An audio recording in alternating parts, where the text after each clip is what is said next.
أعوذ بالله من الشيطان الرجيم.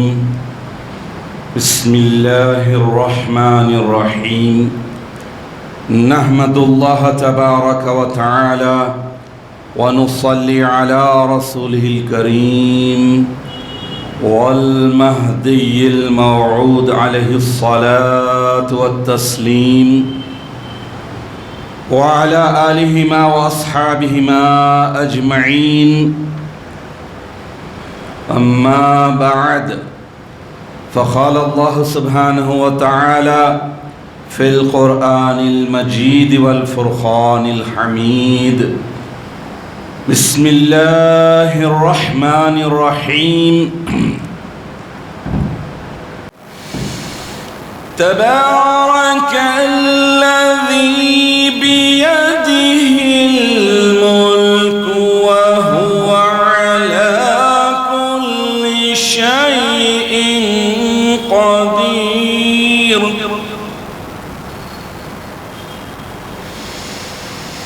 تبارك الذي بيده الملك وهو على كل شيء قدير.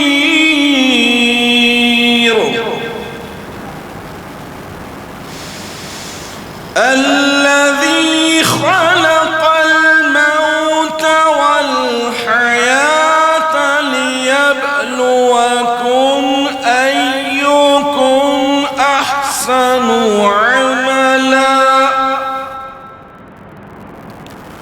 وهو العزيز الغفور.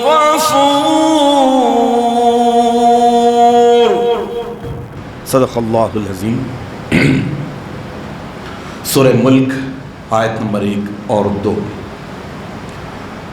عزیزان محترم، رمضان المبارک کے مقدس مہینے کے انتظار میں مومن بندے بے چین تھے. اللہ تبارک و تعالیٰ نے اپنے فضل و کرم سے، اپنے رحم سے، اپنی محبت سے، اپنی شفقت اور توفیق سے رمضان المبارک کا مقدس مہینہ عطا کیا. مقدس مہینے میں عبادتیں کرنے کی توفیق دی، اور اللہ تبارک و تعالیٰ یقیناً اتنا مہربان ہے کہ ہماری ناقص، ٹوٹی پھوٹی اور تھوڑی عبادتوں کو بھی اللہ تعالیٰ قبول فرمائے گا، درجات عطا فرمائے گا، مرتبے دے گا. تو اللہ تعالیٰ کی رحمت سے مایوس ہونا نہیں ہے. اور یہ ماہ مقدس اب تو اختتام کی طرف عروج پر ہے، اور کل رمضان المبارک کی سب سے بڑی عبادت والی رات ہے. اس رات کے لیے تو اللہ مومن بندہ بڑا بے چین رہتا ہے کہ مختصر سی عبادت میں اللہ تعالیٰ نے 83.4 ایئرس کا اجر و ثواب رکھا ہے. منیمم 83 سال 4 مہینے کا کم سے کم. اللہ تبارک و تعالیٰ اس مقدس، متبرک اور عظمتوں والی رات کے تعلق سے ایک پورا قرآن پاک، پوری ایک سورت نازل فرما دی. قرآن پاک میں ایک پوری کی پوری سورت لیلۃ القدر کی عظمتوں، فضیلتوں، برکتوں، عبادتوں اور اللہ کی طرف سے ملنے والے انعامات، اکرام، عزت، توقیر، سب کا اللہ نے ذکر کر دیا. دیکھیے، جو انسان کی روح زندہ ہوتی ہے تو وہ اپنی روح کو مضبوط کرنے کے لیے رمضان المبارک کے مہینے کو غنیمت جانتا ہے، کیونکہ سول کے ریپیئر اور مینٹیننس کے لیے سب سے پیارا مہینہ رمضان المبارک کا. ایک انسان کی روح جب پست ہو جاتی ہے، کمزور پڑ جاتی ہے، تو اسے جلا بخشنا ہے، اسے مضبوط کرنا ہے، اسٹرانگ بنانا ہے. تو اللہ تبارک و تعالیٰ مہربان ہوا کہ سال میں ایک ایسا مہینہ دے دیا جو انسان اللہ کی خوشنودی کے لیے، اللہ کی رضامندی کے لیے، اپنے سول کو ریپیئر کرنے کے لیے، اپنے سول کو مینٹین کرنے کے لیے جب اللہ تعالیٰ کی بارگاہ اقدس میں اس مہینے میں گڑ گڑاتا ہے، عبادتیں کرتا ہے، روتا ہے، مناتا ہے، اور جو اللہ تعالیٰ نے اس پر فرائض کو عائد کیا ہے ان ڈیوٹیز کو اتنی خوبی کے ساتھ ادا کرنے کی کوشش کرتا ہے کہ پھر سے میری روح تازگی پالے، میری روح زندہ ہو جائے۔ عزیزان محترم، یہ اسی وقت ہوگا کہ جب انسان مومن بندہ کسی بھی عمر کا ہو،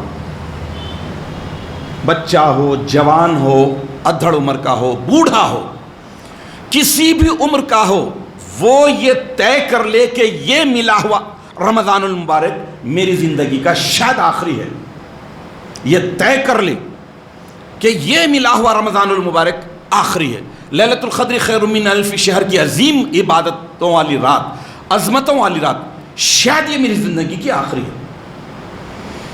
کیونکہ ہم تو دیکھ رہے ہیں کہ قیامت کی وہ جو نشانی اللہ کے رسول صلی اللہ تعالیٰ علیہ وسلم ارشاد فرمایا کہ قیامت ہرگز قائم نہیں ہوگی جب تک کہ اچانک کی اموات، اچانک کی موتیں کثرت سے دیکھنے میں آئے گی، کثرت سے ہوا کرے گی۔ تو اچانک کی موتیں تو کثرت سے ہو رہی، تو یہ رمضان المبارک کا یہ مقدس مہینہ، مقدس مہینے کی عبادتیں ایک مومن بندے کو ریفریش کرنے والے ہیں، رینیو کرنے والے ہیں۔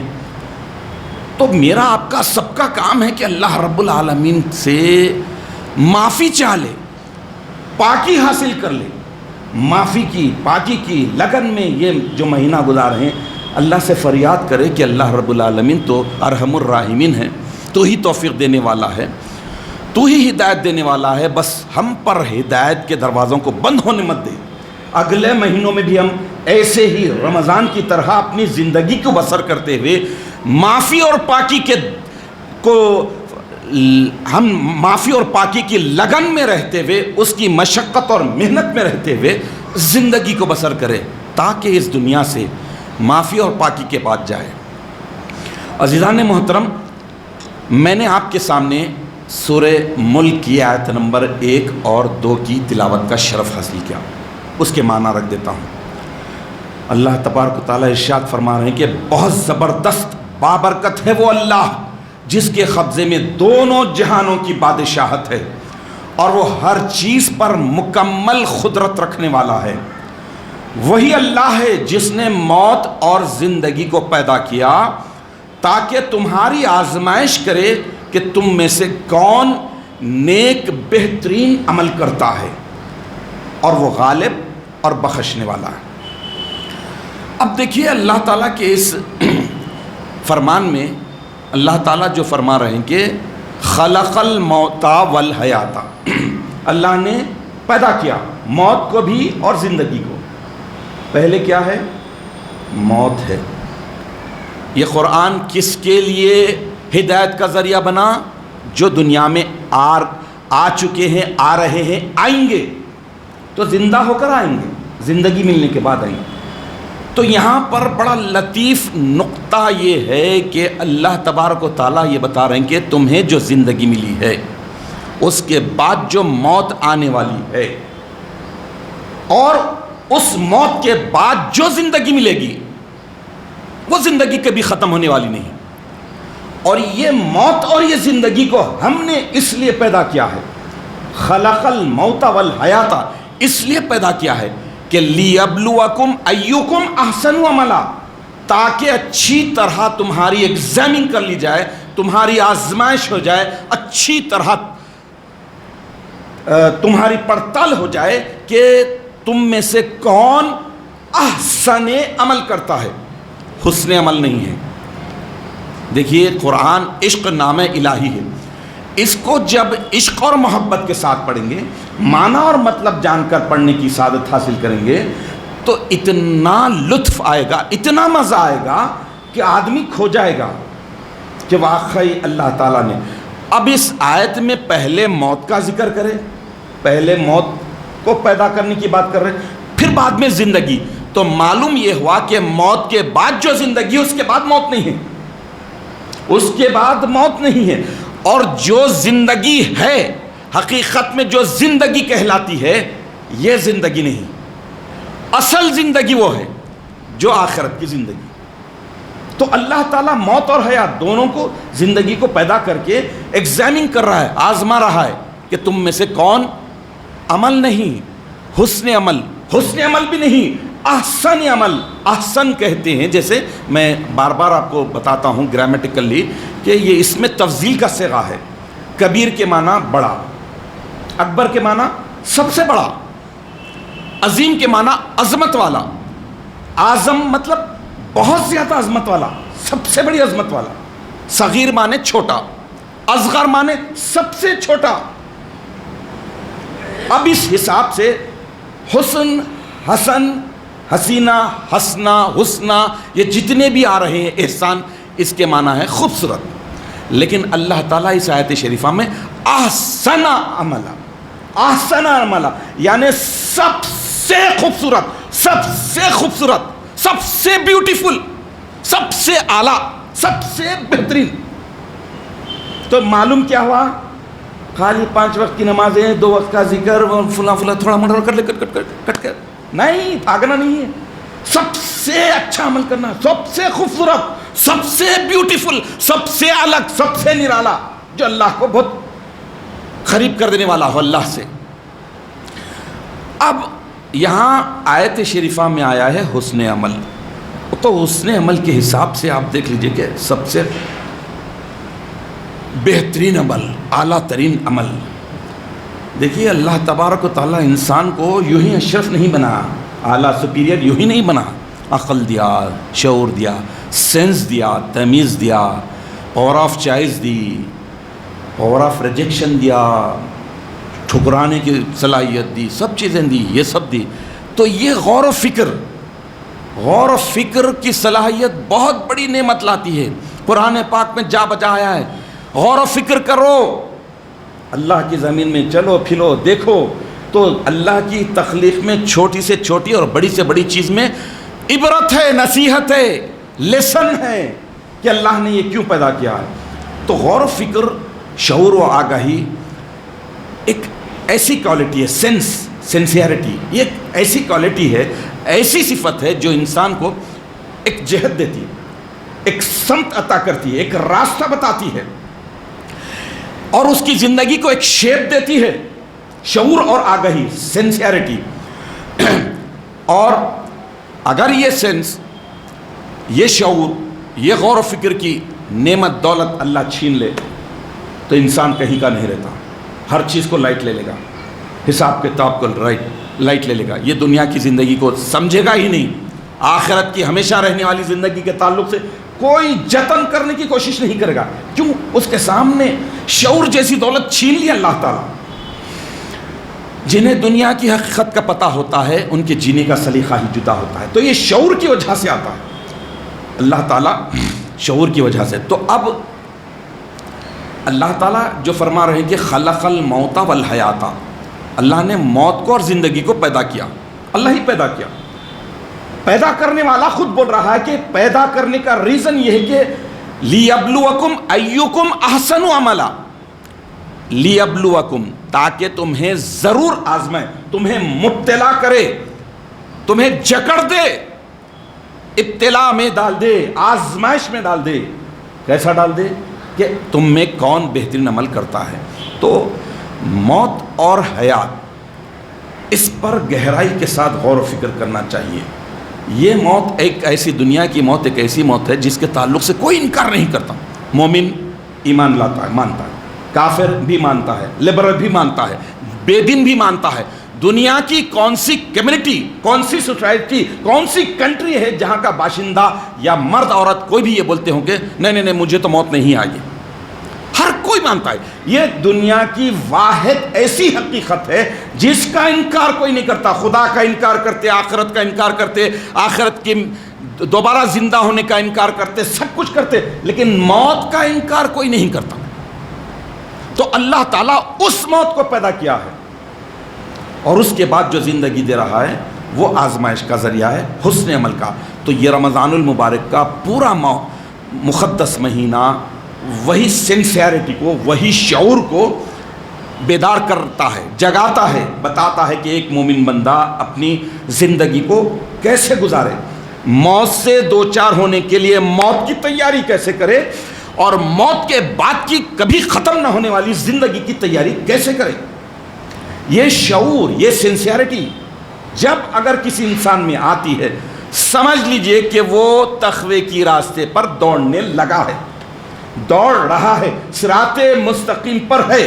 یہ اگر ہوش ہے کہ مجھے موت آنی ہے، موت کی تیاری کرنا ہے، موت کے بعد کی ہمیشہ کی زندگی کی تیاری کرنا ہے، تو یہ رمضان المبارک کا پورا مقدس مہینہ اسی بات کے لیے ٹرین کرتا ہے ایک مومن بندے کو، یہی سکھاتا ہے اور اسی شعور کو بیدار کرتا ہے. اسی لیے روزے کے تعلق سے بھی بتایا گیا کہ جو کوئی رمضان المبارک کا روزہ ایمان اور احتساب کے ساتھ رکھے گا اس کی بخشش ہو جائے گی، اس کے پچھلے گناہ بخش. تو شعور بیدار کرتا ہے یہ رمضان المبارک کا مقدس مہینہ. اب دیکھیے ایک حدیث شریف پیش کرنے کی سعادت حاصل کرتا ہوں. دو اعرابی بدو لوگ حضور اکرم نبی مکرم سرکار دو عالم صلی اللہ تعالیٰ علیہ وسلم کی خدمت اقدس میں آئے، سلام علیہ کیا، عرض کیا. اس کے بعد ایک نے عرض کیا کہ یا رسول اللہ ای الناس خیر، لوگوں میں سب سے اچھا بھلا انسان کون ہے، بہترین انسان کون ہے؟ اللہ کے نبی صلی اللہ تعالیٰ علیہ وسلم جواباً ارشاد فرمائیں کہ طوبیٰ لمن طال عمرہ. سوال کیا تھا کہ لوگوں میں اچھا کون ہے، بہترین کون ہے؟ اللہ کے نبی ارشاد فرما رہے ہیں کہ خوشخبری ہو، مبارکبادی ہو، شادمانی ہو، گڈ نیوز ہو اس کے لیے جس نے طویل عمر پائی. ذرا رکیے، طویل عمر بہت باتیں، آگے کی بات اصل ہے.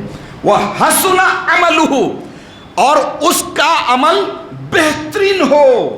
آیت میں بھی بہترین عمل، حسن عمل کی بات، یہاں بھی اللہ کے نبی فرما رہے ہیں کہ لوگوں میں اچھا کون ہے؟ جس کی عمر طویل بھی ہو اور اس طویل عمر میں وہ اپنی زندگی کو یوں ہی نہیں گزارا، حسن عمل کے ساتھ، بہترین عمل کے ساتھ زندگی گزارا. یعنی موت کی بھی تیاری کی اور موت کے بعد کی آخرت کی کبھی ختم نہ ہونے والی زندگی کی بھی تیاری کی. پھر اس کے بعد دوسرا جو عربی تھا، دوسرا جو بدو تھا، اس نے سوال کیا کہ یا رسول اللہ ای العمل خیر، کون سا عمل بہترین ہے، بھلا ہے، خیر والا ہے؟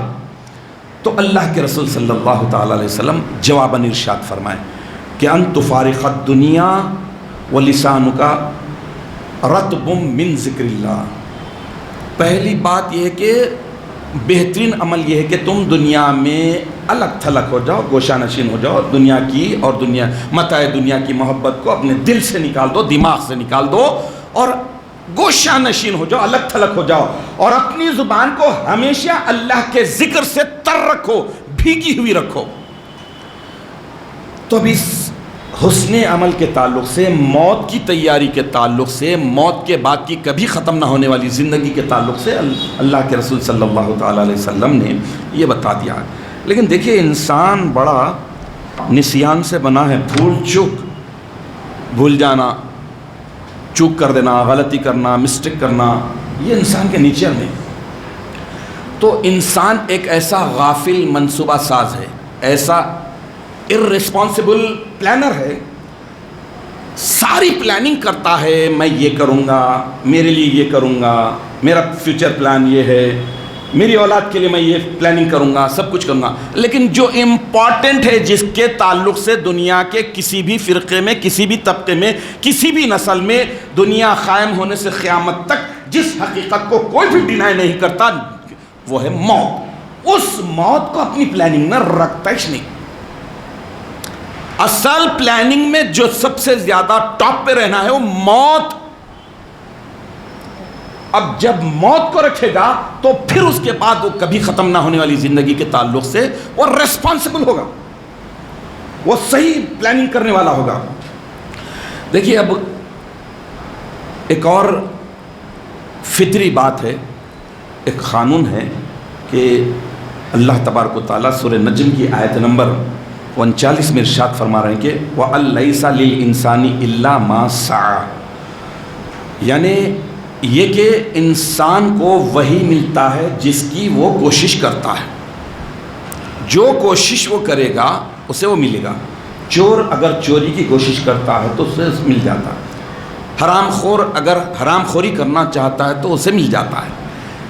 متقی اگر تقوی کو اختیار کرنا چاہتا ہے تو مشقت ہونے کے باوجود اسے وہ ملتی ہے. مشقت مصیبت کے باوجود اسے ملتی ہے. نیکی اگر کمانے کی تمنا ہے تو اللہ تعالیٰ اسے دیتے ہیں. الا ما سعی، جو وہ کوشش کرتا ہے، جیسی کوشش کرتا ہے. تو کوشش کیسی ہونی؟ موت کی تیاری کے لیے اور موت کے بعد کی زندگی کے لیے. تو محنت کیسی ہو، مشقت کیسی ہو، کتنی ہو، کس کے لیے ہو، یہ امپورٹنٹ سوال ہے. ان سوالوں کے جواب اگر دیکھنا ہے تو یہ آیت شریفہ الذی خلق الموت والحیات لیبلوکم ایکم احسن عملا. اللہ تبارک و تعالیٰ کی ذات وہ ذات اقدس ہے جس نے موت اور زندگی کو پیدا کیا ہے تاکہ تمہاری ایگزامنگ کی جائے، تمہیں آزمائے کہ تم احسن عمل، بہترین عمل کیسے کرتے ہیں. عزیزان محترم، اس آیت شریفہ میں اللہ تبارک و تعالیٰ نے بہترین پلاننگ کا حکم دیا ہے، ٹارگٹس مقرر کرنے کا حکم دیا ہے کہ اپنی اس زندگی کو جو کھوکھلی ہے، بے وفا ہے، کبھی بھی ختم ہونے والی ہے، اور اس کے بعد موت آنے والی ہے، اور اس موت کے بعد جو زندگی ملنے والی ہے وہ موت کے بعد ملنے والی زندگی کبھی ختم ہونے والی نہیں ہے. تو تم ٹارگٹ مقرر کرو، اپنے پروگرامز مقرر کرو، اپنی پلاننگ کرو. تو اللہ تبارک و تعالیٰ وہی بتاتے ہیں. تو میں ایک حدیث شریف رکھتا ہوں، اس مختصر سی زندگی کو اور موت کو یاد رکھنے کا حکم اللہ کے رسول صلی اللہ تعالیٰ علیہ وسلم دے رہے ہیں. اللہ کے نبی ارشاد فرماتے ہیں کہ اکثروا حادم اللذات الموت. اے مومنو، تم کثرت سے، اکثروا کثیر نہیں ہے، اکثر، جیسا میں نے کہا کہ اکبر بڑا، اکثر بہت زیادہ تم کثرت سے لذتوں کو توڑنے والی، لذتوں کو ڈھانے والی، لذتوں کو ڈیمیج کر دینے والی یاد کرو. کیا؟ الموت. موت کو یاد کرو. تو موت جب انسان یاد کرے گا تو پھر اس کے بعد اس کی زندگی ہمیشہ کی زندگی کی پلاننگ والی ہوگی. موت سے کس کو رستگاری ہے، موت سے کس کو رستگاری ہے، آج وہ کل ہماری باری ہے. یہ سائیکل چل رہی ہے آدم علیہ السلام سے قیامت تک. لیکن اس موت کو واقعی اگر ایمانداری کے ساتھ زندگی بسر کرتے ہیں تو حضرت عمر فاروق رضی اللہ تعالیٰ عنہ سے غالباً حدیث شریف ہے، آپ فرماتے ہیں کہ تحفۃ المؤمن الموت. مومن کا تحفہ، گفٹ موت ہے، کیونکہ اس کی ایگزامنگ ختم، اس کی مشقتیں ختم، اس کا عمل ختم، اس کی پریکٹس ختم، اس کی دقتیں ختم، مصیبتیں ختم، غم ختم، رنجشیں ختم، سب ختم. اس کے بعد اس کی زندگی ہوتی ہے تو وہ تحفہ بنتی ہے. عزیزان محترم، واقعی زندگی بڑی بے وفا ہے. یہ زندگی دائمی زندگی نہیں ہے. اس کھوکھلی اور عارضی زندگی کو جو بے وفا ہے، وفا کے ساتھ گزارنا ہے، اللہ کے احکامات کے ساتھ، اللہ کی قدردانی کے ساتھ. امیر المومنین سیدنا علی المرتضیٰ کرم اللہ وجہہ الکریم ارشاد فرماتے ہیں کہ جب اللہ تبارک و تعالیٰ کسی سے خوش ہوتا ہے تو اس کے لیے نیکی کرنا آسان ہو جاتا ہے اور گناہ کرنا اس کے لیے مشکل ہو جاتا ہے. یعنی اللہ کی پسند جب بن جاتے ہیں، اللہ کی چوائس جب بن جاتے ہیں، اللہ کے محبوب جب بن جاتے ہیں، اللہ پسند کرنے لگتا ہے، محبت کرنے لگتا ہے، تو اتنا بڑا ایڈوانٹیج دے ڈالتا ہے کہ نیکی اس کے لیے آسان، جتنی نیکیاں کرنا چاہ رہا آسان، اور گناہ کے وقت مشکل، ڈر، خوف. تو یہ ایک مومن بندے کو دائمی زندگی کی پلاننگ کے لیے بہترین بات ہے. امامنا سیدنا حضور مہدی موعود علیہ الصلوۃ والتسلیم بھی موت اور زندگی کے فلسفے کو اتنا پیارے انداز میں بیان فرمایا ہے کہ موت اور زندگی کے فلسفے کو جو سمجھ گیا وہ کامیاب ہے، وہ سکسیسفل لائف گزار سکتا ہے اگر موت اور زندگی کے فلسفے کو سمجھا تو۔ امامنا و سیدنا مہدی موعود علیہ السلام ارشاد فرماتے ہیں کہ لوگ چاند دیکھ کر خوش ہوتے ہیں، افسوس کیوں نہیں کرتے کہ عمر ضائع ہوئی، عمر ویسٹ ہو جا رہی ہے، موت نزدیک آ گئی، اپنے گناہوں کی معافی کیوں نہیں مانگتے، کیوں توبہ نہیں کرتے، اللہ کی جناب اقدس میں کیوں رجوع نہیں کرتے؟ ہوشیار ہونا چاہیے کہ عاقبت آخرت کا کیا حال ہوگا۔ اس فرمان میں مہدی علیہ السلام کے گویا آیت کا بیان ہو رہا ہے کہ موت اور زندگی کو اللہ نے پیدا کیوں کیا؟ ہماری ایگزامنگ کے لیے۔ ایگزامنگ کب ہوگی؟ آدمی جب ہوش میں رہے گا، آخرت کے تعلق سے فکر کرے گا، آدمی کب جب غمگین رہے گا، آدمی کب کامیاب ہوگا، ہمیشہ والی زندگی کی تیاری کب کرے گا، کب پلاننگ کرے گا؟ جب اس کے سامنے وہ دائمی زندگی پیش نظر ہو۔ تو رمضان المبارک کے یہ پوری کی پوری زندگی انسان کو اسی کی ٹریننگ دے رہا ہے۔ عزیزان محترم، عمل جو کرتے ہیں، دین کو جو اختیار کرتے ہیں، اس میں انسان کو پیورٹی ہونا چاہیے، اخلاص، محبت، اللہ کی محبت، اللہ کے عشق میں کوئی بھی کام کرنا چاہیے۔ ایک مرتبہ حضرت معاذ بن جبل رضی اللہ تعالیٰ عنہ کو حضور اکرم صلی اللہ تعالیٰ علیہ وسلم ملک یمن کا گورنر بنا کر بھیج رہے تھے، تو اس وقت انہوں نے اللہ کے نبی سے فریاد کی کہ آپ مجھے کوئی نصیحت کیجئے۔ تو نصیحت شارٹ میں ہوتی، وصیت تھوڑی ہوتی، مختصر ہوتی، لیکن وہ بڑی کام کی ہوتی، بڑی معنی خیز ہوتی ہے، اس میں بڑا میسج ہوتا، بڑا پیغام ہوتا۔ تو اللہ کے نبی صلی اللہ تعالیٰ علیہ وسلم ارشاد فرمایا کہ اخلص دینکا، اے معاذ بن جبل، تم اپنے دین کو مخلص کر لو، اپنے دین کو پیور کر لو۔ یکفیک العمل یکفیک الخلیل من العمل، تو تمہارے عمل میں سے تھوڑا بھی کافی ہو جائے گا تمہارے لیے، تمہاری نجات کے لیے۔ تو معلوم یہ ہوا کہ اللہ کے نبی جو نصیحت فرما رہے ہیں وہ یہ فرما رہے ہیں کہ اخلص دینکا، تم اپنے دین کو، اپنے پورے طرز زندگی کو، دین کا مطلب خالی نماز روزہ نہیں، پوری طرز زندگی کو، موت کو، موت کے بعد والی ہمیشہ کی زندگی کو اخلص، پیور بنا لو، مخلصانہ بنا لو، ملاوٹ مت رکھو، صرف میری محبت سے، اللہ کی محبت سے، اللہ کی چاہت میں، اللہ کے عشق میں کرو۔ تو یہ واقعی جو ہے دین کہلاتا ہے اللہ کے حقوق اور بندوں کے حقوق پر مشتمل ہے دین، نہ اللہ کے حقوق کی خلاف ورزی ہونا، نہ بندوں کے حقوق کی خلاف ورزی ہونا۔ رمضان المبارک کا یہ مقدس مہینہ یہی بتاتا ہے۔ عزیزان محترم، آدمی اپنے آپ کو یا کوئی کسی کو عقل مند انٹلیکچل کہہ دے وہ الگ بات ہے، لیکن قرآن کسے انٹلیکچل کہتا ہے، عقل مند کہتا ہے، اولو الالباب کہتا ہے۔ اللہ کے نبی کسے انٹلیکچل کہتے ہیں، عقل مند کہتے ہیں، ہوشیار کہتے ہیں، ہوش مند کہتے ہیں، وہ ہمارے لیے اہمیت کا ہے۔ ایک میں حدیث شریف لگتا ہوں، ابن ماجہ میں آئی ہے، حدیث نمبر 4260، 4260، حضرت شداد بن اوس رضی اللہ تعالیٰ عنہ سے مروی ہے، اللہ کے نبی صلی اللہ تعالیٰ علیہ وسلم ارشاد فرماتے ہیں کہ الکیس من دانا نفسہ وعمل لما بعد الموت، عقل مند، دانش مند، ہوش مند، انٹلیکچل وہ شخص ہے جو اپنا اور اپنے نفس کا محاسبہ کرے، حساب کتاب کرے، اکاؤنٹیبلٹی کے ساتھ رہے، اور موت کے بعد والی زندگی کے لیے عمل کرے۔ اہم بات کیا ہے؟ موت کے بعد والی زندگی کے لیے عمل کرے۔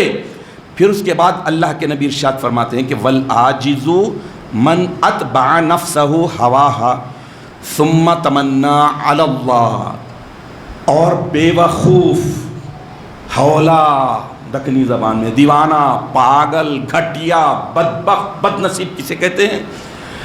وہ شخص ہے جو اپنے نفس کو اس کی خواہشات کے پیچھے لگا دے۔ ایک خواہش نکلی، دوسری نکلی، تیسری، ہزاروں خواہش ایسی کہ ہر خواہش پہ دم نکلے، بہت نکلے میرے ارمان، پھر بھی کم نکلے، زندگی ختم ہو گئی، ڈیڈ لائن آ جاتی۔ تو اللہ کے نبی کیا فرمانا ہے کہ بے وقوف وہ ہے جو اپنے نفس کو اس کی خواہشات کے پیچھے لگا دے اور یہ کہہ کر مطمئن ہو جائے کہ اللہ بہت بخشنے والا ہے۔ لیکن عمل ایسے کرے جس سے اس کی رحمت کے بجائے اس کا غضب حاصل ہو۔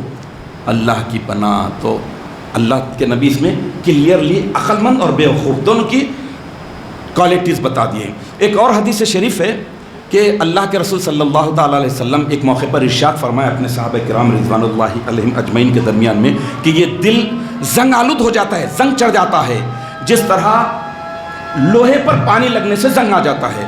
تو صحابہ کرام رضوان اللہ علیہم اجمعین عرض کیے کہ یا رسول اللہ پھر دلوں کی چمک کو پھر سے کیسے ریفریش کرے، پھر سے کیسے بحال کرے، پھر سے دلوں کو کیسا چمکائے؟ تو اللہ کے نبی صلی اللہ تعالیٰ علیہ وسلم نے ارشاد فرمایا دو بڑے چیزیں ہیں جس کی وجہ سے تمہارے دل چمک سکتے ہیں، پہلے کی طرح ہو جا سکتے ہیں۔ کہ ایک کیا ہے؟ کثرت ذکر الموت، کثرت ذکر الموت، موت کو کثرت سے یاد کرنا، اور دوسرا ہے تلاوت القرآن، اور قرآن کو کثرت سے پڑھنا، جو ہمارا مینیفیسٹو ہے، یہ ہمارا دستور حیات ہے۔ تو اللہ تبارک و تعالیٰ سے دعا ہے کہ الہ العالمین یہ رمضان المبارک کے مقدس مہینے کی ٹوٹی پوٹی عبادتوں کو قبول کرنے کے ساتھ ساتھ ہماری پاکی فرما دے، ہماری مغفرت فرما دے، ہم کو معاف فرما دے، اور ہمیں اگلے زندگی میں جتنی بھی زندگی ہماری یہ عارضی ہے اس میں تیرے احکامات کی تابعداری اور فرما برداری کرتے ہوئے گزارنے کی توفیق عطا فرما، اور آخرت کی کبھی ختم نہ ہونے والی زندگی کی تیاری میں ہمیں مشغول اور مصروف رہنے کی توفیق عطا فرما۔ آمین یا رب العالمین، وآخر الدعوانا ان الحمد للہ رب العالمین۔